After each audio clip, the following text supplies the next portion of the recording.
Grabe ang laki. Ang laki mga kablog. Yan oh. Oh.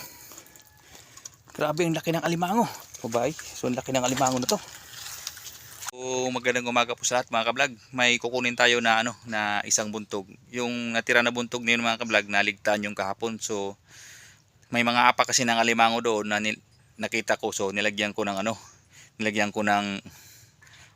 bubo trap o buntog. So hahanapin ko ngayon mga kablog o babalikan. So medyo mababa na yung yung dagat. Hindi na akyat yung bangka ko mga kablog. So nandun lang sa baba yung bangka ko. So lalakarin ko na lang. So yan mga kablog.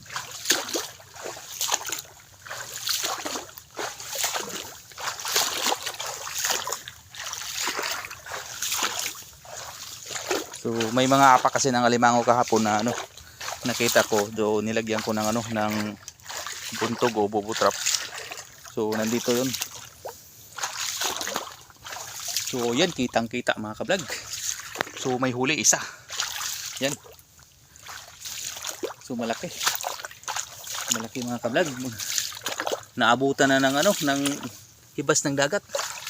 Yan ang laki ng ng alimango na yan. So, wow, grabe ang laki. Ang laki mga kablog. Yan oh. Oh, grabe ang laki ng alimango.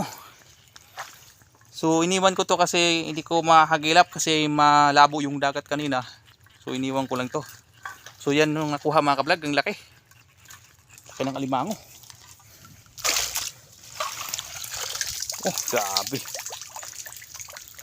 Tiba-tiba mga kablog, babae pa naman oh. Babae. So ang laki ng alimango na to. Grabe ang laki mga kablog. Oh, siguro nasa sa 900 grams o 8 grams. Sa laki. So, jamba mga kablog, ang laki.